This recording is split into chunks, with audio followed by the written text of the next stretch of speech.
चलिए बच्चों, class 10th chemistry रासायनिक अभिक्रिया एवं समीकरण लेसन 1 का पार्ट 2 आज हम फिर से ला रहे हैं।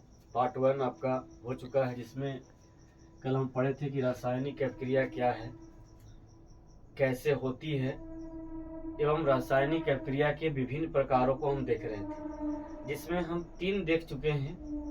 पहला संयोजन अभिक्रिया, दूसरा वियोजन अभिक्रिया एवं तीसरा उदासीनीकरण अभिक्रिया। 3 अभिक्रिया को हम लोग पढ़ चुके हैं। आज हम लोग नेक्स्ट उसको आगे बढ़ाएंगे। नंबर 4 में हम आते हैं एकल विस्थापन अभिक्रिया। एकल विस्थापन अभिक्रिया, सिंगल डिस्प्लेसमेंट रिएक्शन इसको बोलते हैं इंग्लिश में हम लोग। ये जैसा कि ये नाम से स्पष्ट है, विस्थापन का मतलब होता है हटना। विस्थापन का मतलब होता है, शाब्दिक अर्थ इसका है हटना, और एकल मतलब एक। तो रासायनिक अभिक्रिया में कोई एक तत्व ही हटेगा, इसलिए इसका नाम पड़ गया है एकल विस्थापन अभिक्रिया। ये परिभाषा इसका, वैसी रासायनिक अभिक्रिया जिसमें कोई शक्तिशाली परमाणु या अधिक अभिक्रियाशील परमाणु अपने से कम अभिक्रियाशील परमाणु को उसके समूह से हटाकर उसका स्थान स्वयं ग्रहण कर लेता है। जैसे एग्जाम्पल लिखते हैं, एग्जाम्पल से आपको ज़्यादा ही समझ में आएगा। ये जैसे कॉपर सल्फेट का विलयन है ये CuSO4, और इसमें लोहे के कील को हम लोग डालते हैं। लोहे के कील को, कॉपर सल्फेट का विलयन में लोहे के कील को डालते हैं, Fe को डालते हैं। तो Fe क्या है, अधिक अभिक्रियाशील है कॉपर की तुलना में।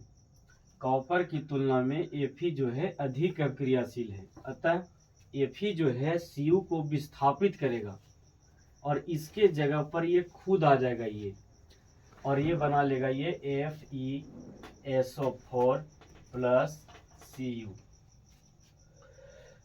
सक्रियता श्रेणी में Fe का स्थान ऊपर है और Cu का स्थान नीचे है, जिस कारण Fe अर्थात लोहा जो है ये Cu को विस्थापित कर देता है। विस्थापित को आप ऐसे भी लिख सकते हैं, इससे समझ सकते हैं कि Cu विस्थापित हुआ है ये, और Fe जो है Cu के स्थान पर आ जाता है।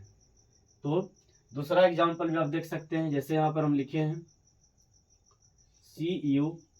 CuSO4 plus zinc Zn। तो Zn भी जो सक्रियता श्रेणी होता है, हम लिखेंगे अभी सक्रियता श्रेणी, उससे आपको स्पष्ट होगा ये। तो सक्रियता श्रेणी में Zn अर्थात जस्ता जो है ये Cu से ज़्यादा ही शक्तिशाली होता है, अधिक अभिक्रियाशील है, जल्दी अभिक्रिया करता है, और Cu कम अभिक्रियाशील है। तो Zn जो है ये Cu को विस्थापित कर देगा, तो विस्थापित हो जाएगा तो ये हट जाएगा ये, और Cu के स्थान पर कौन आ जाएगा, ये Zn आ जाएगा ये। तो ये आपका बन गया ये ZnSO4 प्लस Cu। तो विस्थापन हो रहा है एक तत्व, यहाँ पर आप देख रहे हैं एक ही तत्व है जो कॉपर है। Cu को हम कॉपर या तांबा बोलते हैं। एक ही तत्व विस्थापित हो रहा है, इसलिए इस अभिक्रिया का नाम हम लोग एकल विस्थापन अभिक्रिया देते हैं। परिभाषा हम फिर से रिपीट कर रहे हैं। ये वैसी रासायनिक अभिक्रिया जिसमें अधिक अभिक्रियाशील परमाणु अपने से कम अभिक्रियाशील परमाणु को उसके समूह से हटाकर उसका स्थान स्वयं ग्रहण कर लेता है, तो उसे हम एकल विस्थापन अभिक्रिया कहते हैं। थोड़ा सा आपको हम बता देते हैं कि कौन सक्रियता श्रेणी में पहले आता है, उसको हम लिख रहे हैं। ये सबसे पहले सक्रियता श्रेणी में आता है ये पोटेशियम आता है, सोडियम आता है, बेरियम आता है, कैल्शियम आता है, मैग्नीशियम है, एल्युमिनियम है, जिंक है, फेरस है, निकेल है, टीन है, और लेड अर्थात सीसा Pb है, H है, उसके बाद कॉपर है, Hg पारा है, Ag है, Au है, और Pt है। के ये potassium, Na sodium, Ba barium, Ca calcium, Mg magnesium, Al aluminium, Zn zinc, Fe ferrous, Ni nickel, Sn tin, stannous बोलिए टीन, Pb प्लम्बम, लेड सीसा, H hydrogen, Cu copper, Hg पारा, Ag चांदी silver, Au सोना और Pt platinum. यही सक्रियता श्रेणी है। इसको आप साइड में नोट भी कर सकते हैं। इसको हम सक्रियता श्रेणी बोलते हैं। तो सक्रियता श्रेणी में जो पहले आता है इसको हम अधिक रिएक्टिव बोलते हैं। ये ज्यादा ही अभिक्रियाशील है ये। तो क्वेश्चन आ जाएगा बोर्ड परीक्षा में कि सर्वाधिक अभिक्रियाशील परमाणु कौन है। तो सर्वाधिक अभिक्रियाशील कौन है? पोटेशियम है। उससे कम कौन है? तो सोडियम है। उससे कम कौन है? बेरियम है। मतलब हम लोग नीचे की ओर आ रहे हैं तो नीचे की ओर ये घटता जा रहा है। ये नीचे की ओर क्या है? घटता जा रहा है। सक्रियता श्रेणी घट रहा है। तो पोटेशियम सर्वाधिक है और जैसे जैसे हम लोग नीचे आएंगे प्लेटिनम पीटी की ओर तो ये सबसे कम सक्रिय है ये। और ये आपको ध्यान में रखना है, ये हाइड्रोजन। तो हाइड्रोजन से ये ऊपर है और ये हाइड्रोजन से नीचे है ये। तो जैसा कि आपको हम यहाँ पर लिखे हैं, ये कॉपर सल्फेट का विलयन है और Fe है।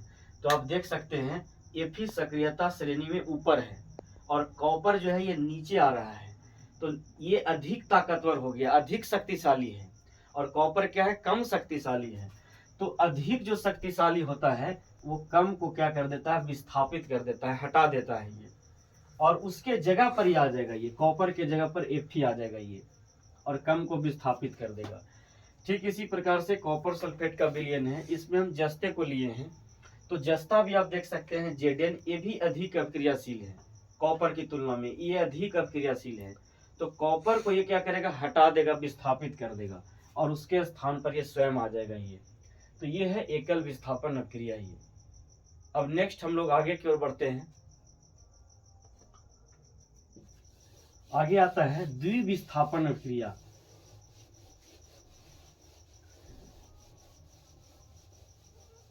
Double displacement reaction, double displacement reaction, ये 5 नंबर है ये।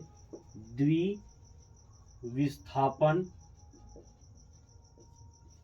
अभिक्रिया या इसी को हम बोलते हैं उभय विस्थापन अभिक्रिया। उभय मतलब भी दोनों होता है, द्वि मतलब भी दोनों होता है।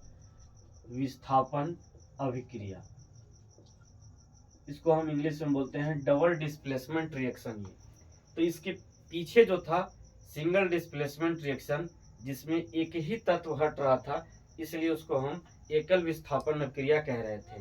अब यहाँ पर क्या है कि इसमें यौगिक में जो मूलक होते हैं वो या आयन जो होते हैं वो अपने मूलक या आयन का अदला बदली करते हैं।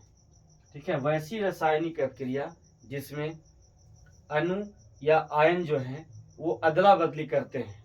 यौगिक के अणु या आयन एक दूसरे से क्या करते हैं? अदला बदली करते हैं। जैसे हम एग्जाम्पल लिखते हैं, एग्जाम्पल एक लिखते हैं NaCl प्लस AgNO3।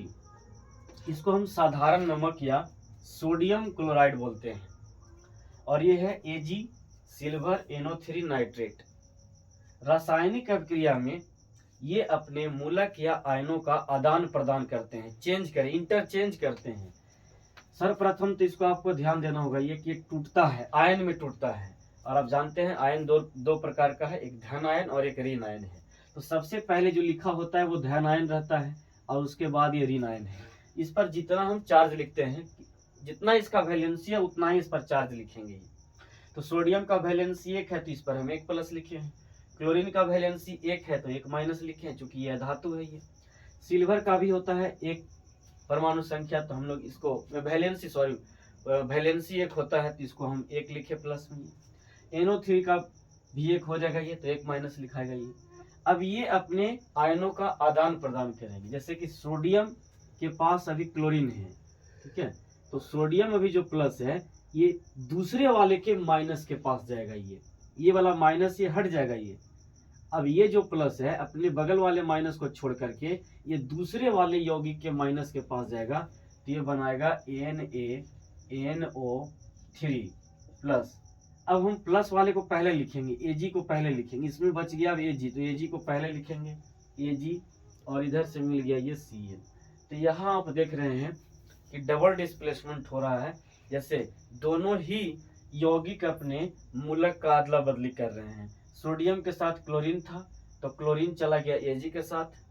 अभी ये NaCl के साथ था तो Cl के साथ न रह करके NaNO3 के साथ चला गया। तो दोनों ही अणु या ये जो अणु है दोनों ही अपने आयनों का क्या करते हैं, अदला बदली करते हैं, इंटरचेंज करते हैं। इसलिए इसको हम बोलते हैं द्विविस्थापन अभिक्रिया या उभय विस्थापन अभिक्रिया इसको बोलते हैं। ये परिभाषा क्या है, वैसी रासायनिक अभिक्रिया जिसमें यौगिक अपने आयनों या मूलकों का अदला बदली करते हैं या आदान प्रदान करते हैं, उसको हम डबल डिस्प्लेसमेंट रिएक्शन या द्विविस्थापन अभिक्रिया कहते हैं। ये एक और एग्जांपल से इसको हम समझेंगे। ये जैसे यहाँ पर हम लिखते हैं BaCl2 प्लस Na2SO4, ठीक है, इससे समझेंगे। ये इसको हम पढ़ेंगे बेरियम क्लोराइड। तो बेरियम का वैलेंसी 2 है तो ये इसके पास चला जाएगा वैलेंसी इंटरचेंज रूल से। ये सोडियम सल्फेट पढ़ेंगे इसको हम लोग। ये अब ये क्या करेगा कि अपने मूलकों का अदला बदली करेगा। तो सबसे पहले ये आयन में टूट जाता है, तो जितना वैलेंसी होता है उतना ही इस पर चार्ज आता है। Ba के बाद 2 हो जाए, ये 2 होगा ये, तो यहाँ पर हम इसको 2 प्लस लिखे हैं। क्लोरीन का 1 हो जाएगा ये, ठीक है। सोडियम का वैलेंसी 1 होता है तो 1 प्लस लिखेंगे। SO4 का क्या होता है, 2 माइनस होता है 2। ये समझने के लिए किया गया है ये। अब ये जो बेरियम है इसके पास क्लोरीन है तो ये हटेगा ये, ठीक है, ये चला जाएगा किसके पास, ये SO4 के पास। ये अपना जो पार्टनर है SO4 को बनाएगा, ये Cl इसका हटेगा ये, तो BaSO4 प्लस अब क्या बचा है, तो Cl बचा है और Na बचा है। तो सबसे पहले प्लस वाला लिखाता है, बाद में माइनस वाला लिखाता है, तो Na क्या बनेगा, Cl बनेगा ये, ठीक है। बेरियम सल्फेट पढ़ेंगे, Ba अर्थात barium, SO4 sulphate, NaCl sodium chloride. तो इसमें आप देख रहे हैं कि इंटरचेंज हो रहा है, जितने भी यौगिक हैं वो अपने आयनों या मूलकों का क्या कर रहे हैं, अदला बदली कर रहे हैं। ये SO4 क्या है, तो मूलक है। NO3 क्या है, तो मूलक है। जबकि सोडियम क्या है, तो परमाणु है। क्लोरीन क्या है, परमाणु है। इसको मूलक क्यों कहते हैं, ठीक है, ये परमाणुओं का समूह है इसलिए इसको मूलक कहते हैं। इसमें एक ही परमाणु है, सोडियम केवल है ये, इसमें क्लोरीन है, लेकिन इसमें नाइट्रोजन भी है और ऑक्सीजन भी है। तो परमाणुओं के आवेश युक्त परमाणुओं के समूह को हम मूलक कहते हैं। तो NO3 मूलक हो गया, SO4 क्या है, मूलक है अर्थात रेडिकल है, ये रेडिकल बोलते हैं इसको ये। तो 5 नंबर द्विविस्थापन क्रिया भी ये हुआ। ये आगे हम लोग बढ़ते हैं, ये नेक्स्ट अगला बढ़ते हैं, अवक्षेपण क्रिया।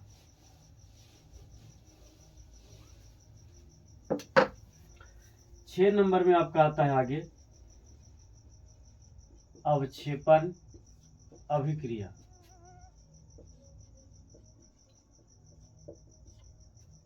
अवक्षेपण अभिक्रिया ये वैसी रासायनिक अभिक्रिया जिसमें कोई पदार्थ विलयन से, विलयन बोलते हैं विलेय और विलायक के मिश्रण को हम विलयन बोलते हैं, तो पूरा अभिक्रिया कंप्लीट हो जाए और अंतिम में कुछ बच जाए, तो अंतिम में बचे हुए पदार्थ को हम बोलते हैं अवक्षेप बोलते हैं। अंतिम में बचे हुए पदार्थ को क्या बोलते हैं, अवक्षेप बोलते हैं। और जो पदार्थ अंतिम में बचता है अवक्षेप, वो ठोस के रूप में होता है विलयन में ये, ठीक है। तो इसको हम क्या परिभाषित करेंगे, वैसी रासायनिक अभिक्रिया जिसमें कोई पदार्थ रासायनिक अभिक्रिया के पूर्ण होने के बाद अवक्षेप के रूप में प्राप्त होता है। अवक्षेप मतलब वो ठोस पदार्थ के रूप में प्राप्त होता है। यह देखते हैं, इसको भी हम लोग देखेंगे एग्जाम्पल के थ्रू, इसको भी समझेंगे। ये जैसे यहाँ पर हम लिखे हैं, ये वही एग्जाम्पल फिर से यहाँ पर लिख रहे हैं। ये जैसे कि हम लिखे थे AgNO3 प्लस NaCl, ठीक है। तो ये मूलक टूटेंगे, ये प्लस में माइनस में, ये भी प्लस में और माइनस में। तो पहला वाला प्लस जो है दूसरे के माइनस के पास जाएगा, और दूसरा वाला जो प्लस है ये पहले के माइनस के पास जाएगा। ये दोनों अपना पार्टनर चेंज करेंगे। ये तो बनेगा ये AgCl प्लस NaNO3। तो होता क्या है कि सिल्वर नाइट्रेट और सोडियम क्लोराइड का विलयन लिया जाता है, तो अंत में रिएक्शन होने के बाद ये सिल्वर क्लोराइड जो है ये सफेद अवक्षेप के रूप में विलयन में प्राप्त होता है हमें ये। तो इसको हम अवक्षेपण अभिक्रिया बोलेंगे। ये अगर तीर का निशान है अर्थात ये हमको लास्ट में अवक्षेप के रूप में प्राप्त हुआ है। एक और एग्जांपल लिखते हैं, कॉपर सल्फेट का विलयन में, कॉपर सल्फेट के विलयन में हम H2S इसको लेते हैं ये, तो क्या बनेगा ये H2S मतलब हाइड्रोजन सल्फाइड, इसको पढ़ेंगे कॉपर सल्फेट। तो ये भी आयन में टूटेगा, ये धन आयन में और ये ऋण आयन में। तो चूंकि इसका वैलेंसी 2 है तो इस पर 2 प्लस लिखे हैं, इसका वैलेंसी 2 है और माइनस में है तो माइनस लिखे हैं। ये भी प्लस में टूटेगा और सल्फर क्या टूटेगा, माइनस में टूटेगा। ये भी अपने पार्टनर को चेंज करेंगे, वैलेंसी इंटरचेंज करेगा। तो Cu के पास, Cu किसके पास जाएगा, ये दूसरे वाले के माइनस के पास जाएगा, ये बगल वाला माइनस छोड़ेगा अपना ये, तो बन जाएगा यहाँ पर हमारा ये CuS, और साथ ही साथ यहाँ H2 और क्या मिलके बनेगा, ये SO4 बनेगा, H2SO4। और ये जो है विलयन में लास्ट में बच जाएगा ये अवक्षेप के रूप में CuS, कॉपर सल्फाइड इसको बोलते हैं ये। तो ये जो अभिक्रिया है इसको हम अवक्षेपण अभिक्रिया कहते हैं। वैसी रासायनिक अभिक्रिया जिसमें कोई पदार्थ अभिक्रिया के पूर्ण होने के बाद अवक्षेप के रूप में, ठोस पदार्थ के रूप में हमें प्राप्त होता है, उसे हम अवक्षेपण अभिक्रिया कहते हैं ये। ठीक है, इतना ही रखते हैं।